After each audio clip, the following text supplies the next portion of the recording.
Hello everyone. Welcome to the lecture series of Design and Analysis of Algorithm. And this is the very first lecture. So welcome you all. And this is a very interesting subject. And this is one of the very important subject also of computer science engineering. So in this subject, we are going to just see what is this subject is all about. So let us quickly move on to the objectives, the course objectives of this subject. So first objective we have is we have to analyze the asymptotic performance of an algorithm. So we have not studied till now what is asymptotic performance or what is asymptotic, but we are just laying out the objectives for now. And then let me complete this to be able to carry out the analysis of various algorithms for mainly time and space complexity. So from this point, what we can take away is uh, for a particular algorithm, we have still not seen the definition of algorithm also. So, but still, for a particular program, if we can say for a particular computer program, we have to optimize the time of that program and the space it is taking in the computer.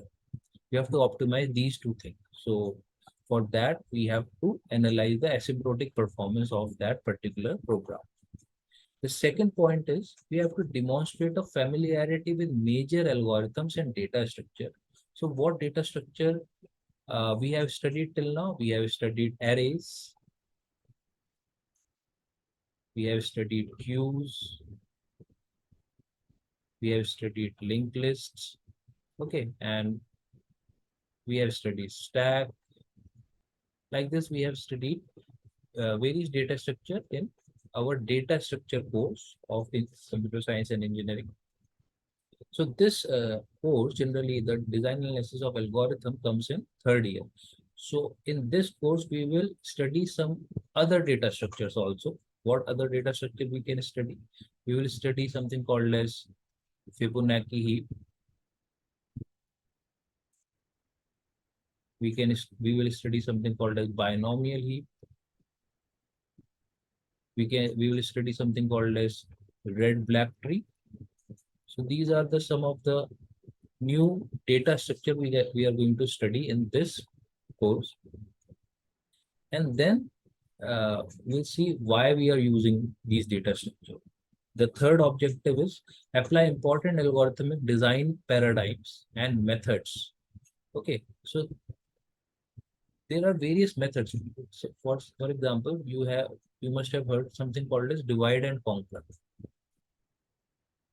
Or if you have not heard it, it is simply how to divide a big problem into smaller problems and then solve it. So this is one of the approach. Uh, there are many approaches in this course. One of the approaches divide and conquer. So we will see various methods with various approaches to solve a particular problem. Then the fourth objective is to develop a base for advanced study in computer science. Now, what is this advanced study? What are we going to? So as we reach further down in this, or as we go further in this course, we will study some of the problems which are still unsolved. For example, there is something called as traveling salesman problem. So we will not say it is not solved, but it is not optimized. Okay, it is still being optimized. For example, this problem, this algorithm, this solution named as traveling salesman problem is still being used in transportation problems. For example, it is uh, heavily used in when a ship moves from one coast to another coast, and in between there are 10 more coasts to go, and there are more than one path the ship can take. So which path the ship should take to optimize its traveling, to save the fuel cost. So in order to do that, we have to apply this traveling salesman problem and some other uh, solutions also. So we'll see how that works. And then the last point, we have to synthesize these algorithms. To synthesize these algorithms in common engineering design situation, for example. It means if we have developed something called as traveling salesman problem, we have to apply it also in the engineering situations. Okay, so these are the objectives. Then these are the references from various books you can study. I personally prefer Corman. You can study other books also. So you can pause the video and look at these. So now the big question: what is an algorithm? Okay, so how to define it? See, being a computer science student, what are we basically doing? We are basically writing programs.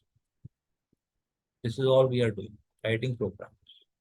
So in our order to programs, okay. So in order to write a program, what we need to learn. So in schools also we have languages. So in first year, second year also we have languages like uh, we need to learn languages. Okay, like C, C++, and all the languages. So before writing a program, what we need to understand is we have to write the blueprint of that program. Okay, so if I can just make a simple flow chart, if I'm writing a program of uh, let's say I'm writing a program of check if a number is even or not. I need to have a blueprint to write that program. Okay, so that blueprint is can be called as a algorithm, or how to otherwise define it as algorithm, then we get the solution. How? What is the second way to uh, define it? The second definition can be it is a step-by-step procedure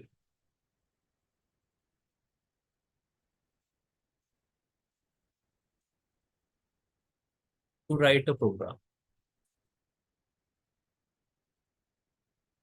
Okay, to write a program. For example, if we are writing a program for even number, we have to take the first step should be we have to take an input. Okay, and then the second step should be we have to check if it is divisible by 2 or not.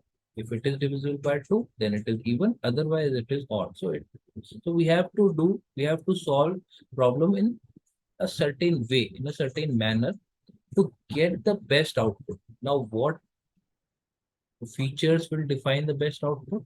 As we have seen in our objective, the feature which will decide the best output is time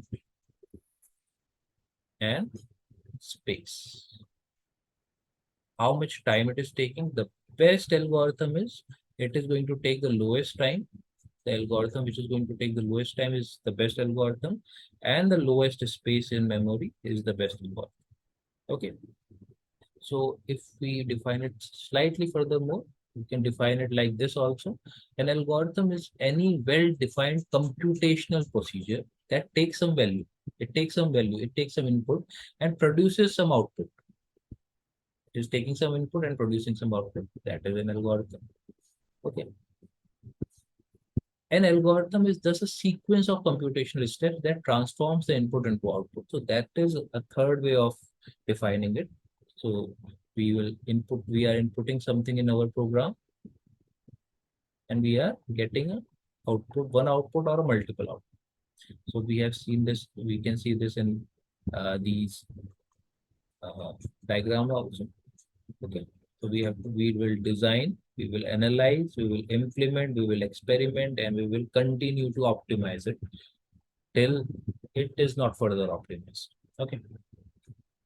So let's moving on. Let's see a case study of why should we study this subject in the first place.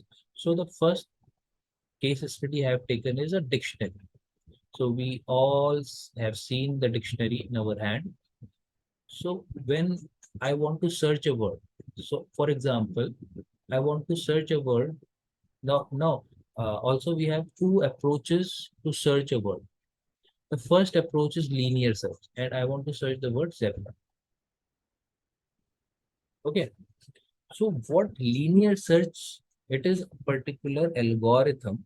What does linear search do is, I will search from the word A. I will search all the word starting with A, then all the word starting with B, then all the word starting with C, and then I reach to Z. So it is a very long process. It is a very time consuming process. Okay. And if I write a program based on this approach, based on this algorithm, then it is going to take a very large time, and it is going to take a very huge amount of space also, because I have to check through all the word, or maybe it will not take that much space, but I am just checking, I'm not storing anything. So it is definitely going to take a large time to solve this question, to check what is the meaning of zebra. Now, there is another approach called as binary search. Okay, binary means two. Okay.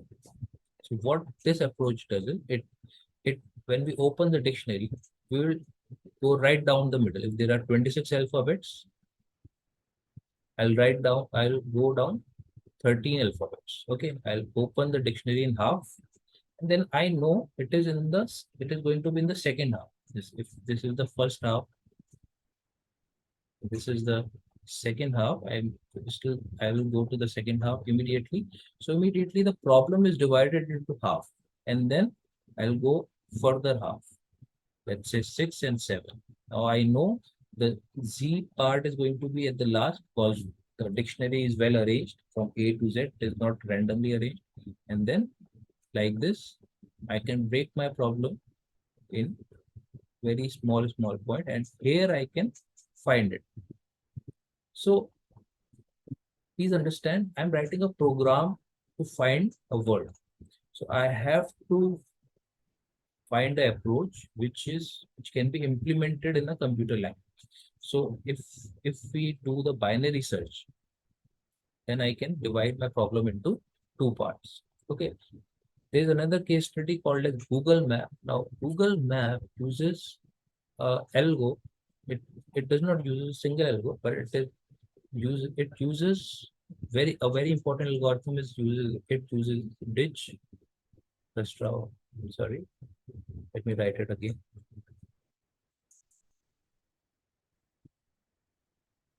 It uses an algorithm named as ditch clusters algorithm. Okay, so when we uh, use Google Map to go from point A to point B, there are many paths from which we can go. So how to choose the correct path? So ditch clusters algorithm is used to find the correct path in Google Maps. So this is also an application of this course which we are going to study. And then these are the references which are used in making this video. Okay, so thank you for watching this video, and we will meet in the next lecture, and we are going to further explore this subject. Thank you.